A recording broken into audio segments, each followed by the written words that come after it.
What's up guys, OJ here, welcome back to another video. Today, we're going to be talking about everything that we know about the new Fire Emblem game that's supposedly coming to the Nintendo Switch sometime soon, or at least announced sometime soon. I felt that it would be a good idea to talk about this because we potentially have a rumored Nintendo Direct that's going to be dropping in September, and this new Fire Emblem game could be announced there because apparently it's been done for quite some time based on the information and rumors that are out there. But before we get into any of that, please make sure you hit that like button, subscribe if you're someone new, and click that notification bell to get my videos first. Now, what we're going to do first, how we're going to break this down, is that we're going to go over the information that we already know about that's out there to give you guys a refresher, and then we'll talk about some things that I think they can do to improve the formula from what we've seen from Fire Emblem Three Houses and what they did in Fire Emblem Warriors Three Hopes, what they took out of that game, and how they improved upon some of the ideas and things like that. Now, one thing to remember, guys, with Fire Emblem games, if you're new to the franchise or if Three Houses was your first one,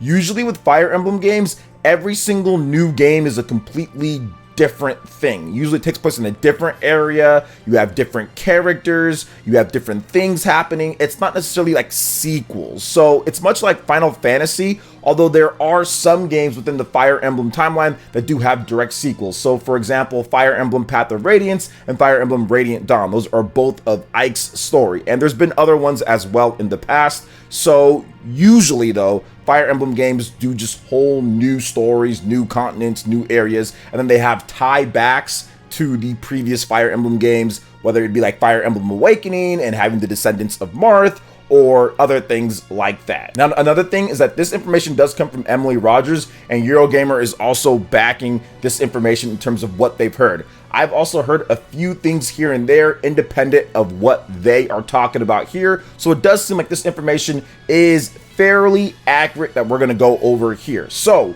the new mainline Fire Emblem leak is real, pictures included, which we will talk about that. One thing to know though about this, guys, is that the leaks that we've seen with the pictures is that those are older shots. It's not the exact same of what we could see later down the line because the quality is pretty bad. So don't expect it to be exactly what you guys are going to see here at this point. It's probably going to look a lot better because that was one of the main things apparently they're going to be doing with this game. The upcoming Fire Emblem is a new game, not a remake, brand new story. It's a collaboration between Intelligent Systems, Koei Tecmo, and Gust, a division within Koei Tecmo Holdings. Now, Gust heavily assisted with the visuals / graphics.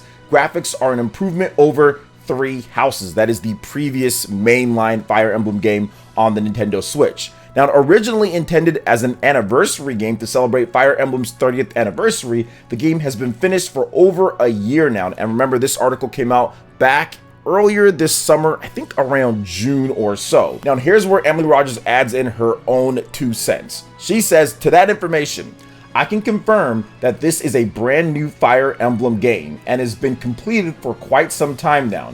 I'm not sure what the delay has been in announcing it. Interestingly, some aspects of it seem to be reused from the canceled Wii Fire Emblem game. Additionally, the rumors of a Fire Emblem 4 remake are real as well. Gust has helped a lot with the development. If you aren't familiar with their work, you should take a look at the Atelier games on the Nintendo Switch. There are many new characters in this game, and I believe people are overreacting a bit about the summoning with thinking of this as a full-blown Fire Emblem Houses style game. Other people with insider information have been mentioning the blue and red hair protagonist for a while now and waiting for the direct reveal. I've decided to finally show a bit. I can't do a full MAM or anything, but I wanted to share a bit since there are so many doubts about the recent leak.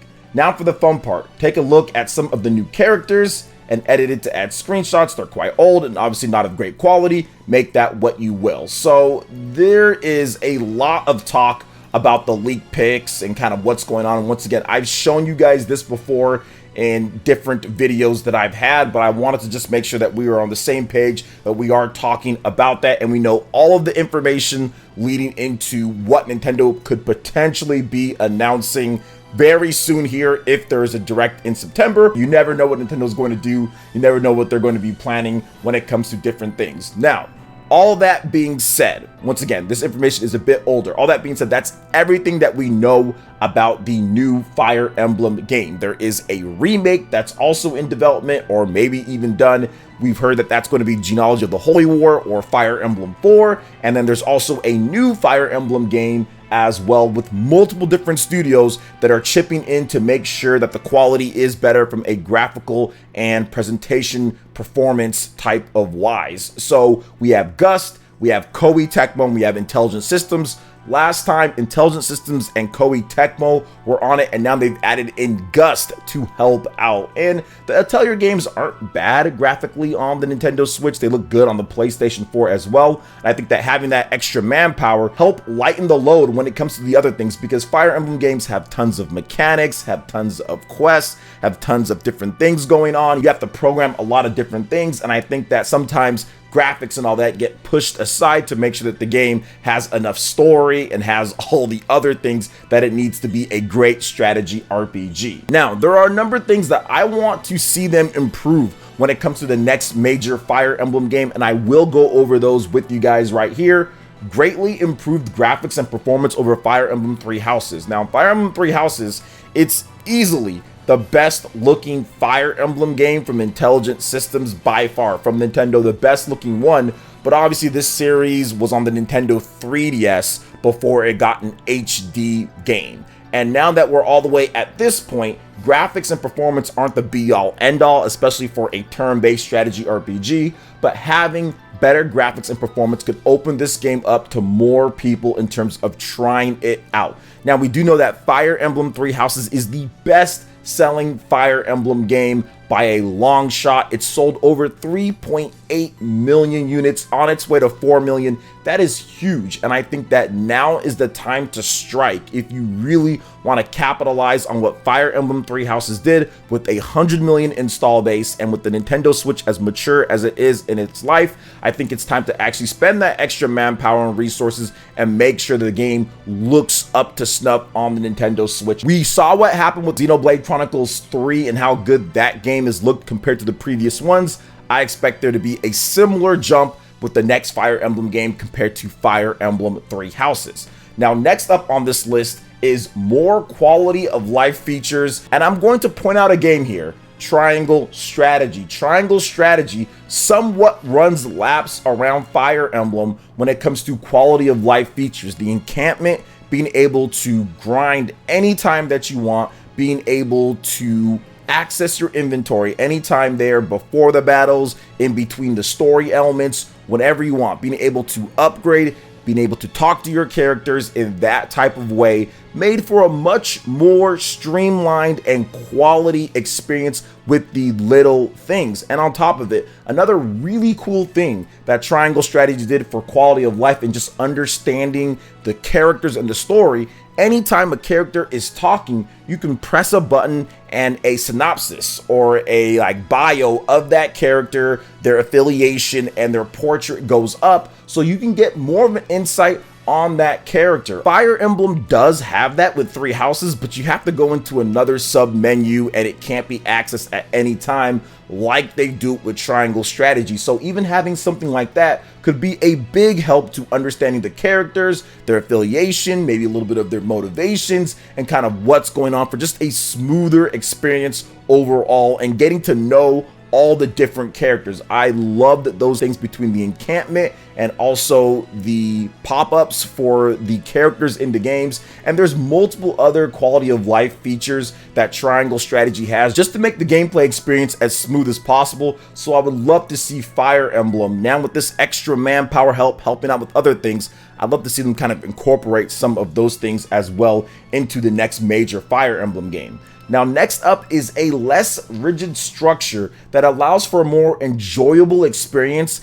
yet necessarily doesn't need to be okay, it's easier. So the things that I'm pointing out here Obviously, this is a game-by-game basis with Fire Emblem, but I've noticed it with a number of older ones and also with Fire Emblem Three Houses. Now, with Three Houses, it's only if you're playing on the hard difficulty, but they make it to where you can't replay combat missions or you can't replay missions. You just have to keep going forward no matter what. There's no grinding. If you miss something in a certain level, you can't go back and get it on certain difficulties and everything. And while that's okay, so I understand that you're trying to stress the player a little bit to kind of show the importance or the significance of things going forward, it just results in a less fun experience. Now, if you've played Fire Emblem Warriors Three Hopes, they take a lot of the mechanics and things that are in Three Houses, but then actually let you play around with it at any difficulty. You can easily replay missions, you can go back and get things, you can challenge yourself to get an S rank, and it just creates a more fun experience when it comes to the structure at times. Not saying that it's a better game overall, but it was more fun at times because you can't just go in there, wreak havoc, still put it on the hard difficulty, still have your challenge,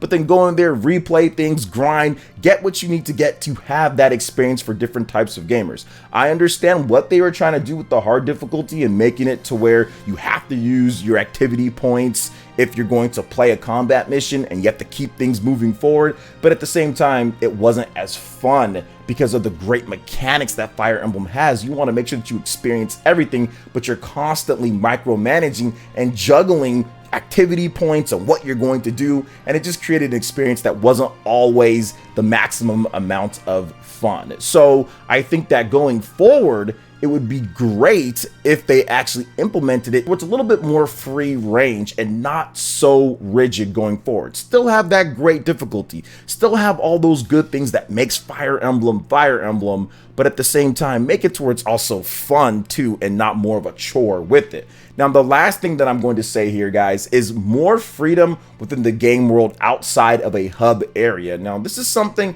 that Fire Emblem games have done a little bit of, depending on what game you play. If you play Fire Emblem Awakening, there's like an overworld map. You can kind of move around and do different things compared to other games like Fire Emblem Echo Shadows of Valentia, where you have cities, then you also have dungeons that you can explore, and then you also have Fire Emblem Three Houses, which you can't really explore dungeons and stuff like that outside of the missions that you're in, but then you have a hub area where you can do different things. What I would like to see them do is kind of go back to the Fire Emblem Awakening type of style, to where you can actually have an open-ended areas that you can explore on a world map and explore this area or go over here, and have a little bit of a hybrid to where it gives you a bit more freedom to where you're not cooped up kind of in like the monastery area or a hub world, and the only time that you see something else is when you're going on story-based missions or combat-based missions. I think that having that freedom would really open up different types of gameplay opportunities, just like we saw with Fire Emblem Echo Shadows of Valentia or Fire Emblem Awakening. So I'm hoping that they go to some type of hybrid between those games and kind of make it really nice and add in some extra spice, some extra new flavor to it, as it's going to be a brand new game. And adding in some of the stuff that worked really well in previous Fire Emblem games, I think that it could work here, especially if you implement all the other things that I talked about. You're going to have the best free range, free-flowing Fire Emblem game that you can get, but still retain all the cool things that makes Fire Emblem great as well. So we'll see what they do. I'm excited for a potential Nintendo Direct coming up, and we could maybe see a brand new Fire Emblem game. I would love that. Fire Emblem is one of those series that I feel is just getting better and better each time. It's getting more popular and more popular, and this is definitely the time to strike with a Fire Emblem game that could maybe even break 5 million if it's better than Fire Emblem Three Houses. So what do you guys think about this brand new Fire Emblem game that's coming up, some of the rumors that we've heard here? What would you like to see them add to the experience to make it better over Fire Emblem Three Houses or previous Fire Emblem games? I would love to hear what you guys have to say in the comment section below. All right, guys, that wraps it up for this video here. Thank you so much for watching. I do appreciate it. Please make sure you hit that like button, subscribe if you're someone new, click that notification bell, and we will see you for the next video. Peace.